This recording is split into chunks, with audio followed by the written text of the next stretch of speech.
the show started about 2 years ago under the brand Fear Not Do Right, which was started by Sheriff Mark Lamb and myself, Cade Lamb. We wanted something that embodied like our mantra, stuff that our family believed in, and we were like, hey, we'll put it on a shirt and have fun with it. And it kind of turned into this podcast, and it's been really awesome since. Well, throughout the 20 some odd episodes that we've done so far, we've had an amazing guest schedule, and Kyle being one of those guys, it dawned to us who better exemplifies the idea of doing the right thing and not having fear throughout it. Because, dude, you really went through some stuff. I mean, most everybody listening to this is going to be somewhat familiar with that. Oh yeah, absolutely. So, like, I guess what I would just start with asking you, what does that sound like to you? And we kind of talked about it when we had our podcast, like a year or two ago. But like, just talking about fear not do right, like that idea, what populates in your mind? Well, being able to like not have any like fear in a situation, just not in like a scary situation, but in general in life, just being able to do the right thing when you go about life. That's what comes to mind for me. Yeah. Well, I mean, you freaking took that whole process that you went through with the legal stuff. And dude, you're still going through some of that legal stuff. Yeah, absolutely. I'm being sued in the Eastern District of Wisconsin still. But that's what happens when this type of thing happens. You tend to always get sued. Yeah, dude. Lawyers got to make that money. They got to make the money. All right, so one of the things that we wanted to talk about with you guys in this announcement of Kyle coming onto the show, because I mean, the idea, Kyle, is that you're going to be coming on as like a co-host. When we have episodes, when we have guests coming on, it'll be me and you tag teaming them, asking them questions, having those awesome conversations. Yep, absolutely. Now, have you? I've done a couple of I won't say soft launches, but talking to a few people about that bringing you onto the show as a co-host. A lot of people have asked, what has prevented you from doing a show on your own already? Honestly, probably just time. Being busy, working a full-time job as the outreach director for Texas Gun Rights. Just like not being able to have the time to like edit my own videos or set up my own studio here in Texas. Yeah, dude, for anyone who has never done podcasting, it is a full-time job. Oh yeah, absolutely. If you do it right. Yep, absolutely. Well, I mean that's kind of the direction that you and I are going to be heading here, is doing it right, making those big money moves. Yep. Hey, it is the Fear Not Do Right podcast, so we have to do it right. We got to do it right. And dude, it honestly, like, one of the hardest things is there's so much happening so fast. It's like, how do you talk about it in a timely manner, or even with the right people? Oh, absolutely. Because especially in the political climax we're in today, the world is changing sometimes by the hour of what it feels like. Yeah. Well, I mean, just the presidential debate this week was that was insane. Nuts. It was nuts. What was your takeaway from that? Because I mean, I think everybody here has their own opinions, and I think everybody's it actually seems to be quite a unifying event, everybody being on the same page. But what were your thoughts? I mean, honestly, I think we watched a homicide on TV. President Trump wiped the floor of Joe Biden, and there were some things that President Trump said that I didn't like, specifically on the issue of abortion, but there were other things that I didn't like a single thing Biden said, and I couldn't understand half the things he was saying, and I just thought it was hilarious. Yeah, I mean, there's people call me crazy when I say this, and I think it makes sense. And if you guys in the comments have anything to say about it, let me know. Maybe I'm way off kilter here, but I really believe that Joe Biden is a fantastic leader. And let me explain why. Joe Biden is a fantastic leader because when you break down the principles of leadership, leadership is empowering and enabling somebody to maximize their performance and to achieve and execute tasks towards a specific mission or end goal. Right? If I'm leading people, I want to make the most out of them, and I want to make the most out of them towards a specific goal or mission and accomplishing something. Well, a lot of people think that he's a failure and a terrible leader because, they are under the impression that his mission is to build up and develop the United States and make it a prosperous place.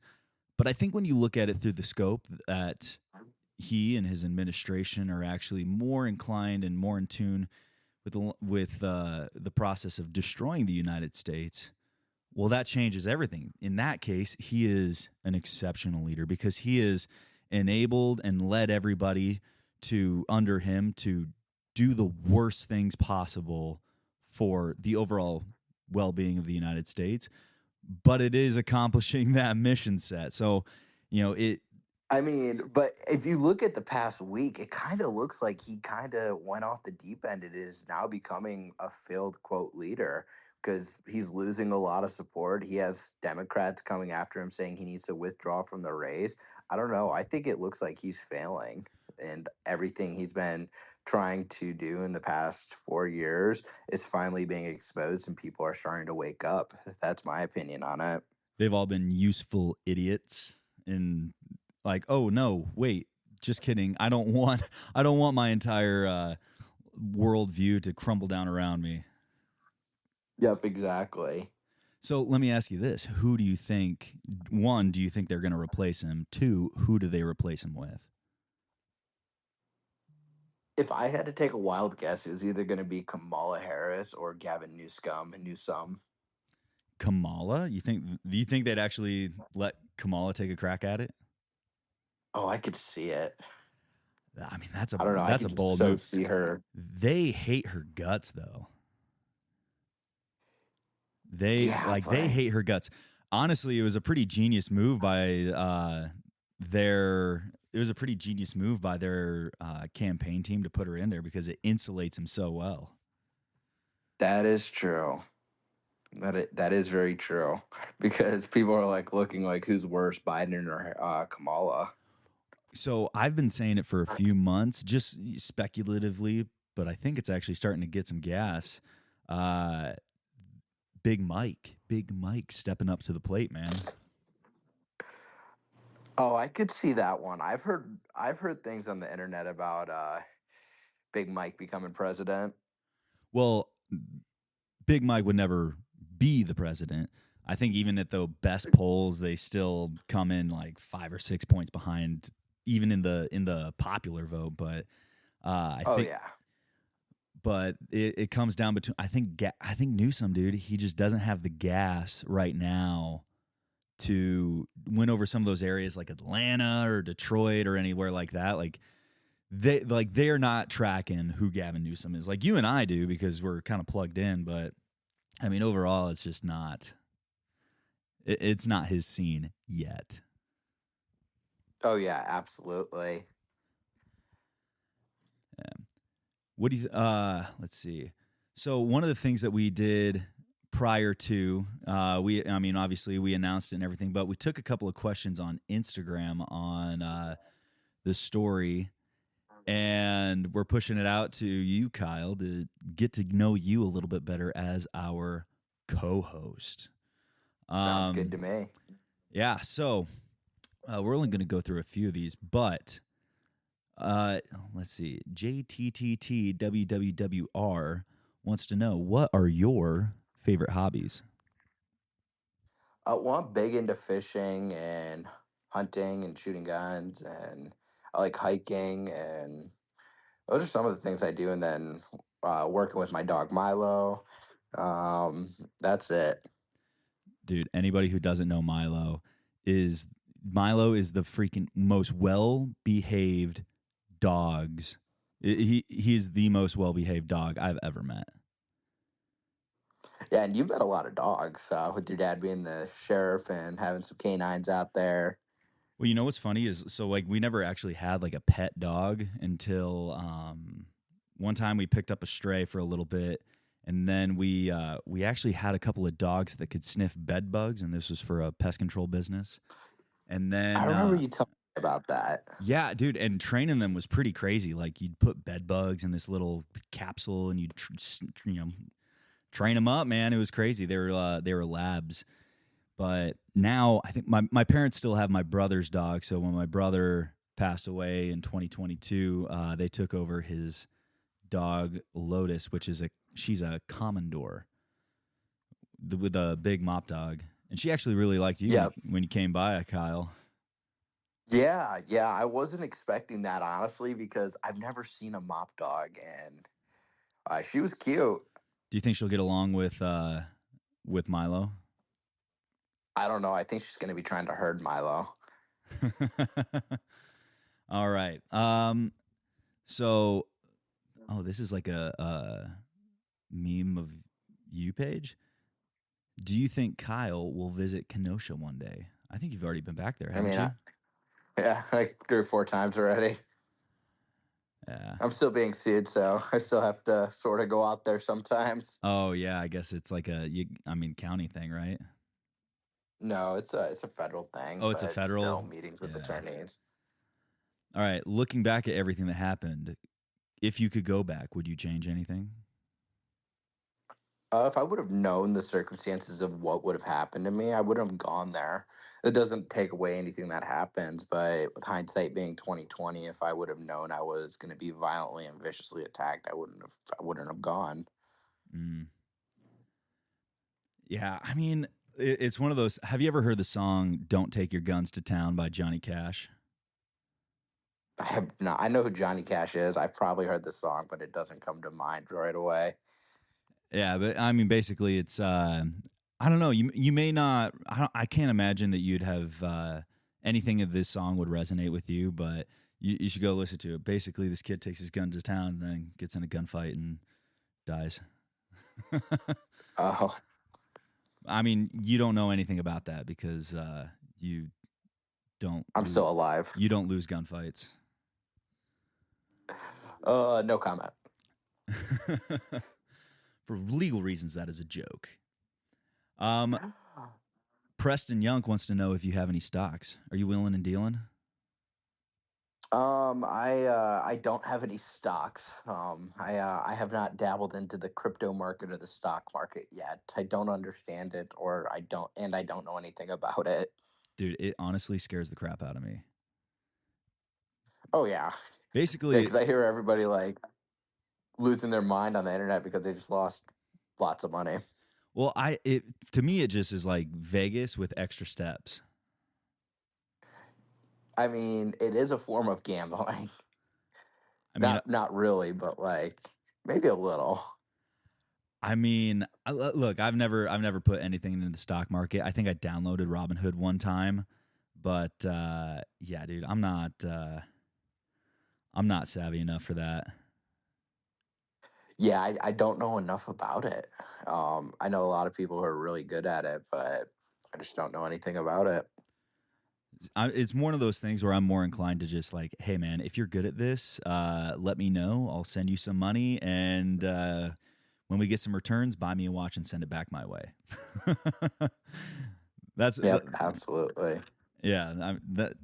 Let's do that, and then so if anybody listening, if you're good at stocks, if you're into the stonks, let me know. We'll have a conversation and maybe do something. I don't know.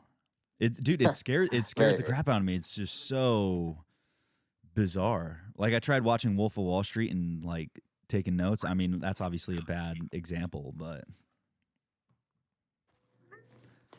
Yep, yep, absolutely. There was this one good movie that I saw for it was about the GameStop stock, and that was a good movie. It's on Netflix. dude, they came back again like a month or two ago and had another huge skyrocket with GameStop. GameStop had another surge. Really? Yeah, it was crazy. I didn't read about that. So I was in Iraq when all the GameStop stuff happened. So obviously you have a lot of downtime, and dudes are like trading in their free time, and everyone was kind of plugged into that because it was just so crazy to see going down. And a couple of my buddies actually, they got shit rich, dude. Like they legit, they saw it happening and they were like, oh, buy.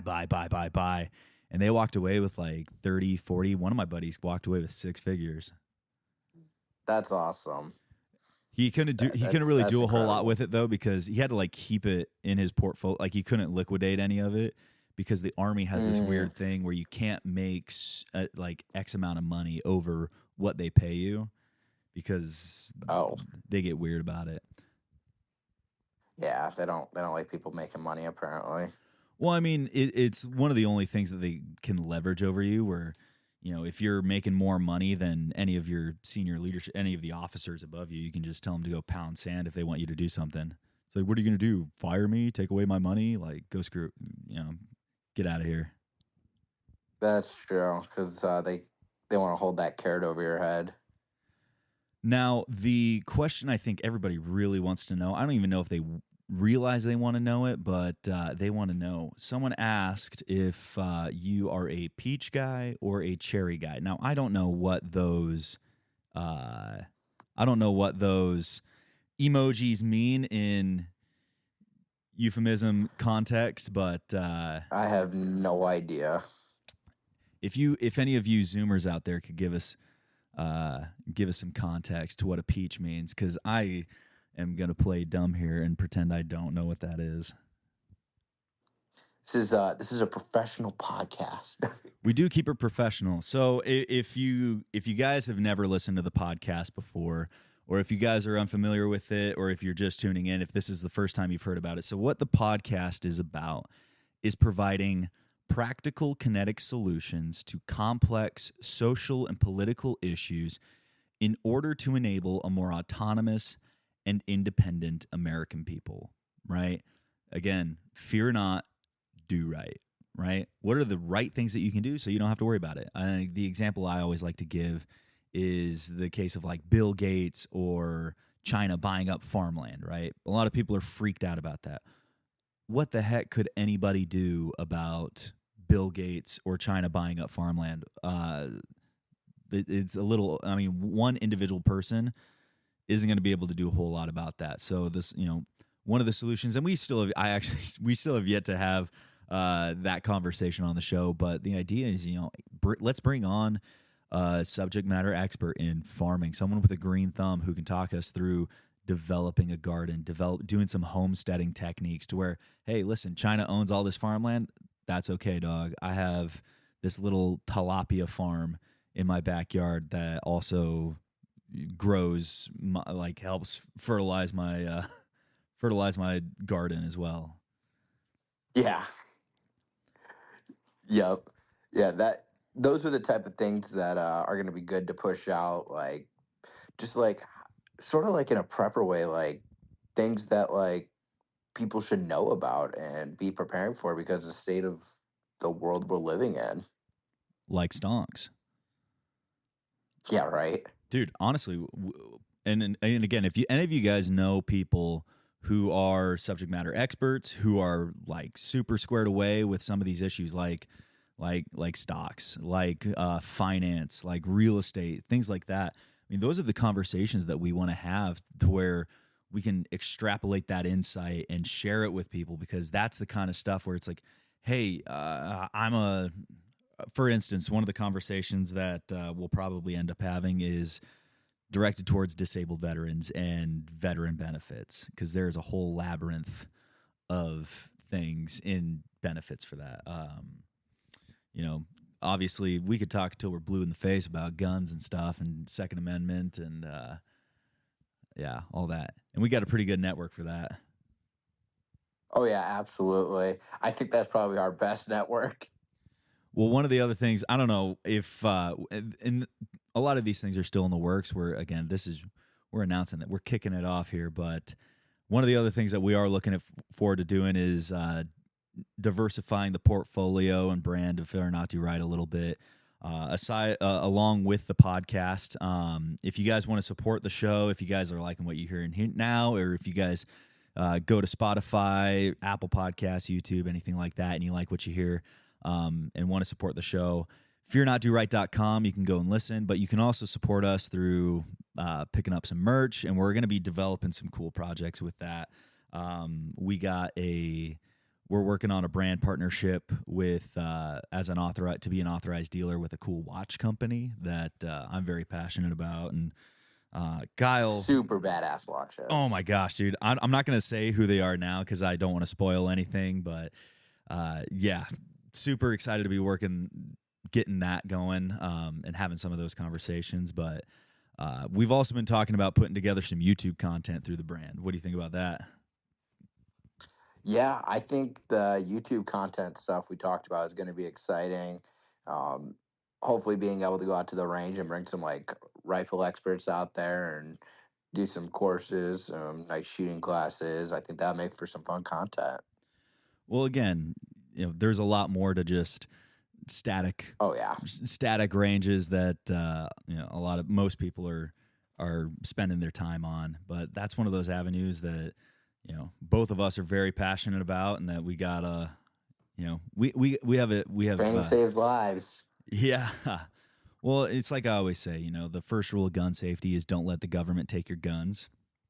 The second rule is stay strapped or get clapped. I mean, it's a dangerous society we're living in. We're seeing what's happening every single day. Like, you see what's happening in the border. It's insane. Well, Kyle, have you met, do you know Shannon Rich? I do not.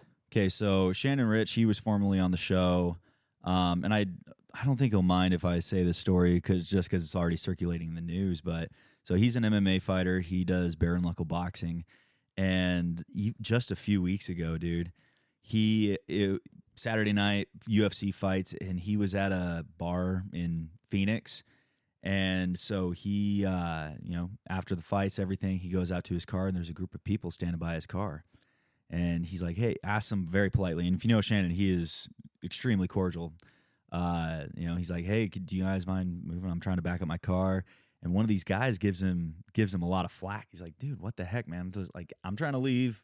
Please move. And the dude pulls a knife on him and starts chasing Shannon. And it's like, what the heck? So Shannon, takes a couple laps around the vehicle, doesn't have his gun on him because he was just in a bar. Well, he gets inside his vehicle, grabs the firearm, and he's, backpedaling, just like, dude, like, stay back, like dropping the knife, trying to disarm this situation. And right about 10 feet, the guy was like, took a stab at him, man, and caught a 9mm. Yeah, I mean, and that was in Phoenix because it could really happen to anybody. Dude, that was in Phoenix on a Saturday night. It was like not a crazy area, and dude, like, what the? How did you? I mean, it's one thing if there's like riots and stuff going on around. Like, obviously, you're gonna feel that pressure, but man, it just can snatch you out of nowhere. Oh yeah, absolutely. Yeah, that's an insane situation. So they were just like waiting for. Did they know who he was? Were they like setting him up for an ambush, or were it just a bunch of random meth heads that were chilling by his car that wanted to chase some random dude with a knife? No, dude, they were just random drunks. That's insane. Random drunks. It was pretty wild. So they FAFO'd. Big time. Big time. Is this on video? I don't. They do have video of it, just from like the parking lot video, I believe. They have a video of it, and so like he was fine. Like, no charges were pressed. They were like, hey man, like, you're good. Like, we saw the video. Good. There was like 100 witnesses. Like, you're good. But I mean, That's good. I mean, there's a lot of situations to where people aren't that lucky. We look at the Daniel Perry situation, who, thank God, he was just pardoned by Governor Abbott after the Board of Pardon and Paroles here in Texas recommended it. But he was convicted by a Travis County DA um, last year, about a year and a couple months ago, for lawfully defending himself when he had a guy point an AK-47 in his face and he shot him 5 times with his revolver. I think I recall that That story. Yeah, it was during the summer of love. It was about a month before my shooting. Yeah, I remember that because it was he stuck it in the he was in the car. Yep, he was out doing Uber in Travis County, and they surrounded his car. And this guy by the name of Garrett Foster, um, who is a Boogala boy, walked up to his vehicle, pointed an AK-47 at him, and Garrett quickly found out. Yeah, like honestly, I mean Arizona's a little bit different because it's so like it's pretty western out here. Texas, same way. But dude, like I got a family, like I got a baby on the way, and I got it sounds crazy, but it just makes me feel a little bit better when I have a carbine in the truck. Like, you know, yeah, obviously conceal carry, do all the normal legal good stuff, but having a carbine in my truck, it's like if like shit could get You gotta have a real truck gun. dude, it could get so wild so fast, especially out here where, you know, you got cartel dudes who are daily getting more and more brazen. It's And have Dishkas in the back of their Ford F-150. yeah, if you guys don't believe that, it's very true. I got video of it and posted it to another account of mine, Sonoran Asset Group on Instagram, and that stuff is crazy. The Salazars and the Chapitos and Maya Zambada, they're all going for each other's throats right now. Yep, absolutely. I don't think people really realize how bad the cartel is. We have Democrats that are like, the border has never been this secure ever. I think we heard Biden say something like that in the debate, actually, Yeah. saying that it's not a border problem. And we all know that it is a border problem and it needs to be closed immediately.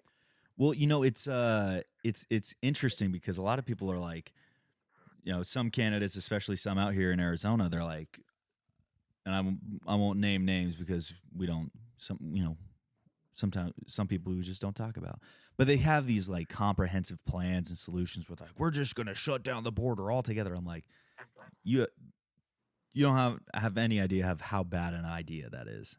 Like you don't know how bad of an idea that is. Exactly, because there's a legal way of getting into the country and there's a correct way of doing things. The people that are coming into the country illegally are here to cause harm, but then there's also people who are coming in correctly and doing the right steps and seeking asylum the correct way. Well, it's more so about like the trade. What people don't get is that we've kind of moved away from China, where China used to be. So right now, Mexico has 3 times the workforce at 1/3 the cost of China. So Oh yeah. Mexico is our largest trade partner, and I want to say it's about over 1,000 trucks a day go through the Nogales port of entry. Over 1,000 trucks a day go through the Nogales port of entry, and essentially what that would mean is like if you were to shut And down, do you like think it's all produce and product on those vehicles? so the cartel does not shit where they eat. They play pretty old school rules. Like I mean, if you cross them, they're gonna cut your face off, literally. But they try not to get too out of sorts or do anything like that. But the port of like they've had a couple of problems where they'll find a kilo on a truck here or there. But you know, if you were to shut down any of those ports of entry, you'd essentially go from having like a 20-cent tomato to having a $8 tomato overnight. Like overnight, your avocado toast would go from being, you know, $5 at your local wherever people are eating avocado toast to being like $25 because avocado, like you just don't have avocados because that's where all of it's coming from. So much produce is coming from Mexico. It to shut Yep, it down. absolutely. I wish we weren't.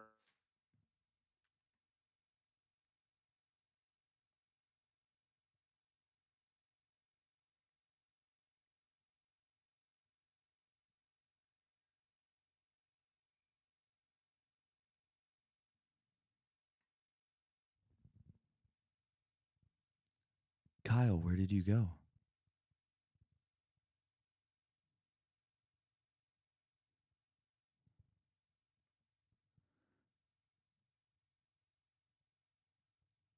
Uh-oh. Kyle, you still there?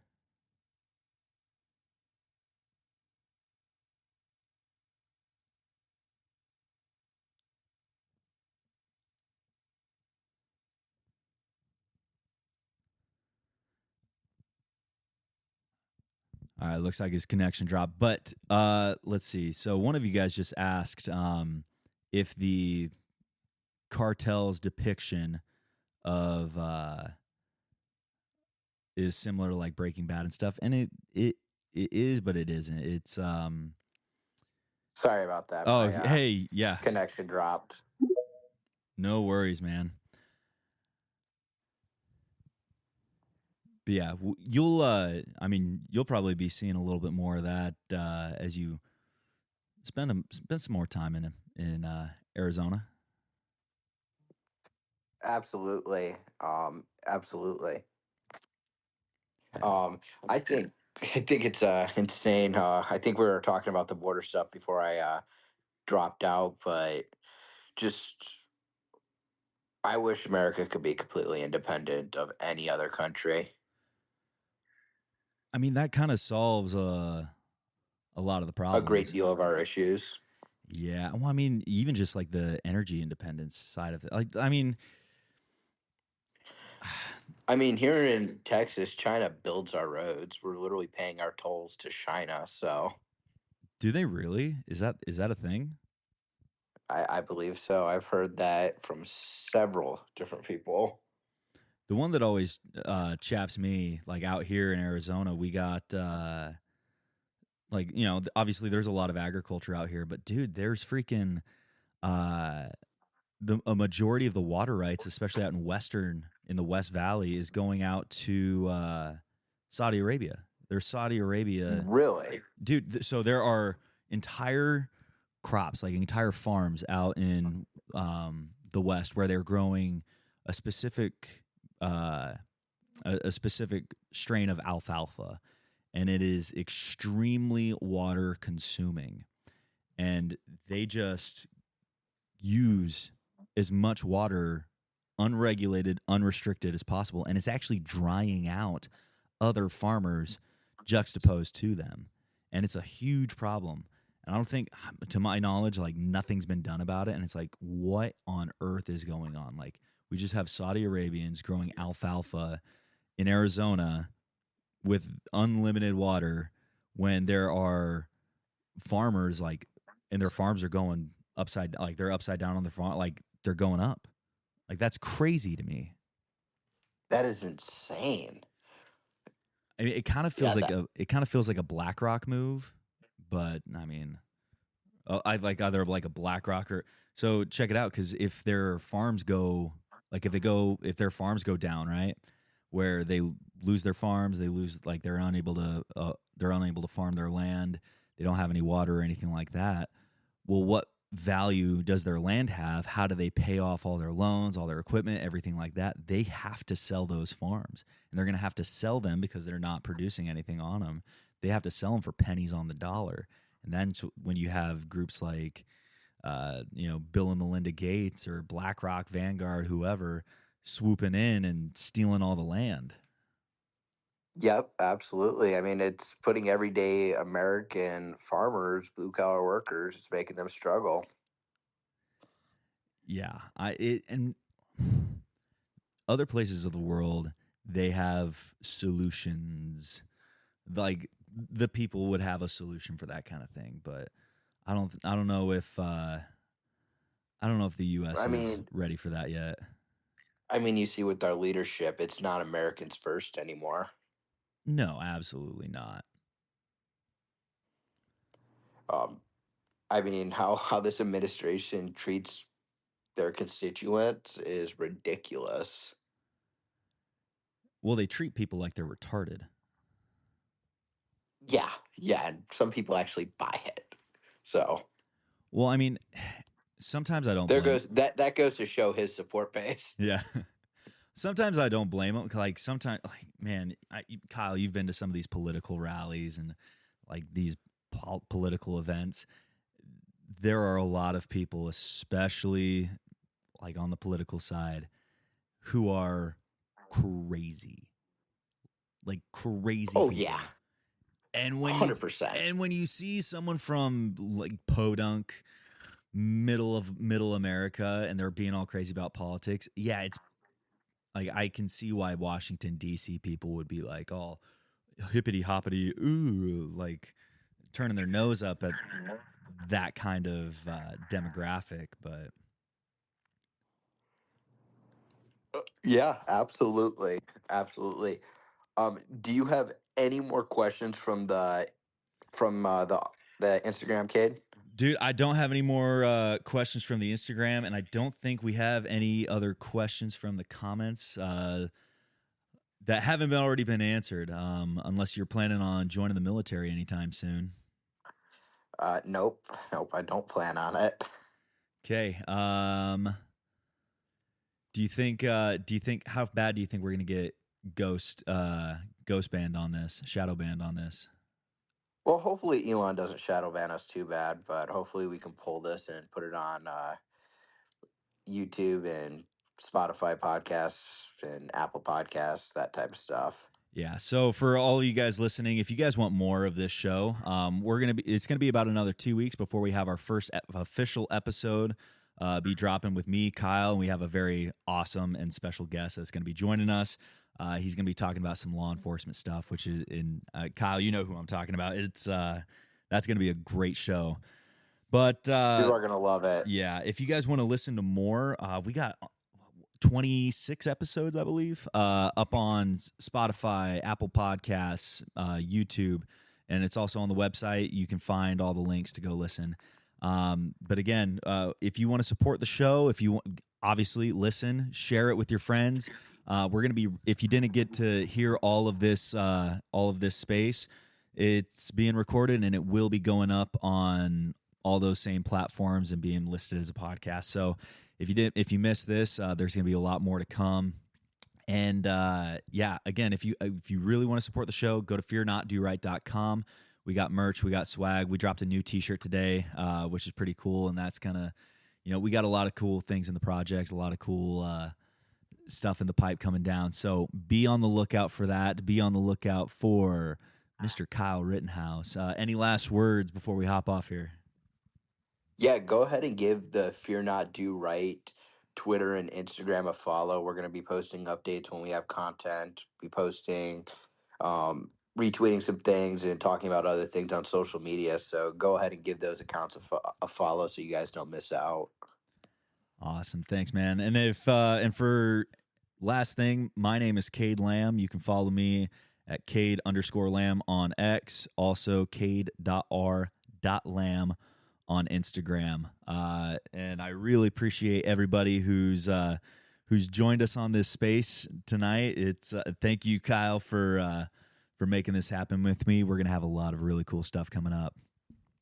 Absolutely. And then anybody that's interested, tomorrow, I'm going to be doing a body cam breakdown with the Two Cops, One Donut podcast and a couple other guys that Kate. I'll text you who they are, and it's going to be fun. Heck yeah. Also, I do have an AK that we need to do a video on, and it is going to make Brandon super jealous. Is it the one that was in your truck? No, it is one that is pretty unobtainium. Nice. Send me a photo. Yeah. But thank you guys for joining, and thank you guys for listening, and we'll catch you guys on the next one. All right. Thanks, Kyle. Here, we'll play some music for you guys. Yeah.